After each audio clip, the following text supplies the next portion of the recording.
The skinny bobcat stared intently as if understanding every key. In a quiet cabin buried deep in the snowy woods of Flagstaff, an aging widower rescued a young bobcat he thought had simply wandered onto his porch.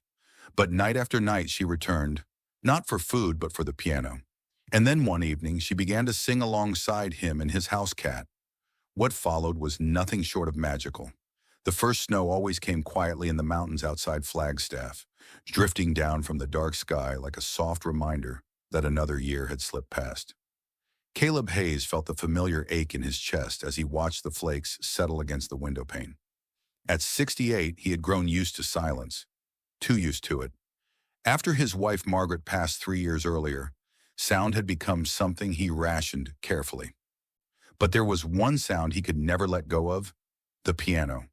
Margaret had played violin, Caleb piano. Together they had filled concert halls with music that felt larger than words. Now he played alone, more out of devotion than habit, as if trying to convince himself she might hear him somewhere. Tonight his fingers lingered on the first quiet chords of Winter Echoes, a piece he and Margaret had written together. The melody rose gently, carrying the weight of decades. Milo, his cream-colored cat, Margaret's final gift, pressed closer to his leg, sensing the heaviness in his chest. As the melody drifted, something outside caught his attention. Two golden eyes glowed in the darkness beyond the porch. Milo lifted his head sharply, ears pricking forward. Caleb turned fully toward the sliding glass door. The creature stood absolutely still, framed by falling snow. The eyes were too wide to belong to a deer, too low for a coyote, too intense to be anything but a predator. Yet there was no aggression in them, only an unnerving, steady attention. Against all logic, Caleb felt recognition, connection, a strange moment suspended in the snowy quiet. He approached the door cautiously. The porch light revealed just enough: a bobcat, young, thin, alone. Snow clung to her whiskers, her coat weighed down by dampness. She looked exhausted, lost. Yet her bright amber eyes were fixed on him, unwavering. "Were you listening?" Caleb whispered. The bobcat didn't flinch. She simply stood there as if his voice was part of the melody she had come to hear. Something inside him shifted, a faint, nearly forgotten feeling, the first quiet crack in his loneliness. She would return. He didn't know how he knew that, but he did. The next evening arrived earlier than expected, ushered in by deepening gray skies. As the first flakes began to fall again, Caleb sat before the piano. Milo hopped onto the bench beside him. Before long, movement flickered at the edge of his vision. There she was, closer than ever. The young bobcat stood just feet from the door, amber eyes catching the lamp's glow. She looked thinner. The realization tugged at Caleb's chest. Milo stood on the bench and let out a soft, welcoming chirp. The bobcat's ears perked. A moment later, she responded with a quiet chirp of her own. Caleb blinked. This small exchange between a house cat and a bobcat felt impossibly delicate, like watching two worlds attempt a tentative handshake. He began to play again, choosing a slow, wandering melody Margaret had loved. As the notes drifted into the night, the bobcat inched closer with cautious grace. She eventually settled on the porch, paws tucked beneath her, gaze fixed on his movements in quiet fascination. When he moved into a minor key, her breath hitched. When he returned to a warmer chord, her posture loosened, as though she physically felt the tension rise and fall through the music. "You're really listening," he murmured. When the piece finished, Milo walked to the door and pressed his paw gently against the glass. The bobcat responded with a low, brief chirp. It was communication, genuine, earnest, and surprisingly tender. Caleb knelt slowly, making himself smaller and less imposing. "You're hungry, aren't you?" He knew the rules about feeding wildlife, yet something in her gaze made the rules feel less absolute. He warmed a small bowl of water and cracked the door open just an inch. After a long pause, the bobcat stepped forward and drank. The sound of her lapping water was the most fragile, extraordinary sound he'd heard in years. It wasn't just survival, it was trust. "You're a brave girl," he whispered. She chirped again, then stepped back onto the porch. But she didn't leave. She simply sat there, breath fogging the glass. Caleb returned to the piano and played a slow, soothing piece. She watched every motion of his fingers. She had claimed her place on the porch, a place she felt safe. Lyra, he whispered, the name from a star constellation Margaret had once adored. The bobcat blinked slowly, as if accepting it. Over the following nights, their ritual deepened. Lyra came closer each time, eventually stepping fully inside the cabin. She would lie near the piano, watching Caleb's hands with focused attention, her ears rotating with each shift in tone. One night, as Caleb played a meditative lullaby Margaret had composed, Lyra lifted her head and let out a low, drawn-out hum, a sound that matched the pitch of his left hand. Caleb froze. She made the sound again, more deliberately. It resonated beneath the piano line like quiet harmony. "You're singing," he whispered, his voice cracking. Milo chirped as if confirming the impossible. Lyra followed the melody with small hums, her tones shifting as the music shifted. There was no pattern, no training, only instinct and emotion. Something inside Caleb cracked wide open. It felt like watching Margaret play again.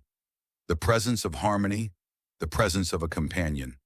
When the piece ended, Lyra blinked slowly at him in a gesture that nearly undid him.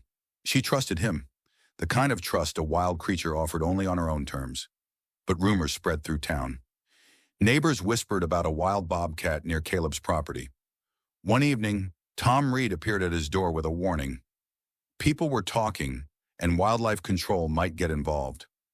Caleb's heart sank. Lyra was in danger, not from winter, but from people who wouldn't understand. He continued playing for her each night, but Lyra grew more cautious, startling at distant sounds, never fully relaxing. The world outside was pushing them apart.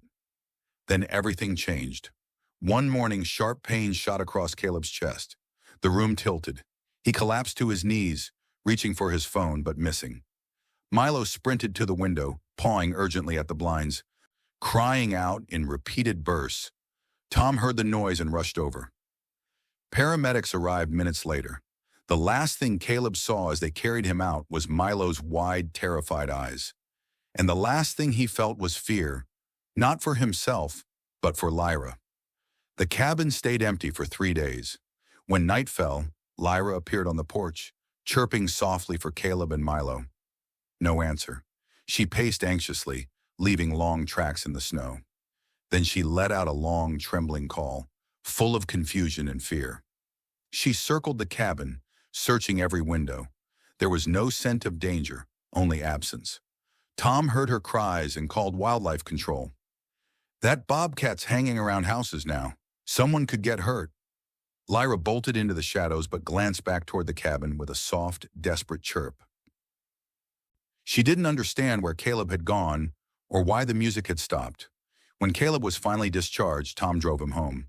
As they neared the cabin, Caleb's breath caught. The snow around the porch was covered in small, lonely paw prints, circling, searching, waiting.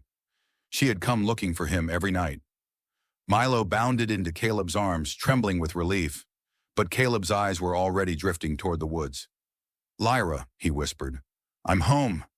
2 golden eyes appeared between the trees. Slowly, Lyra stepped into the open. She came closer until she reached the porch steps, trembling with fear and hope. Caleb lowered himself to one knee. "I'm sorry, I didn't leave you. I was sick, but I'm back." Lyra chirped softly.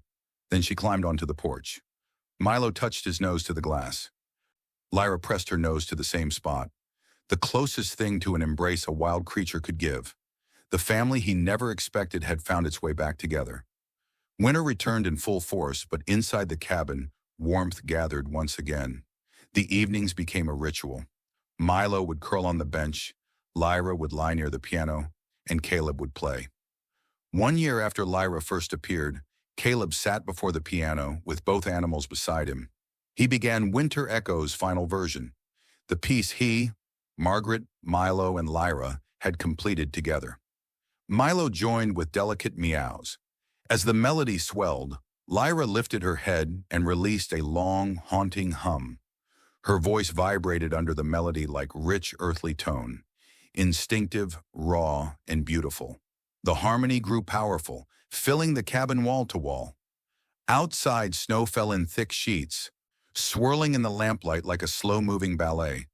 As Caleb entered the final movement, Lyra's voice followed upward.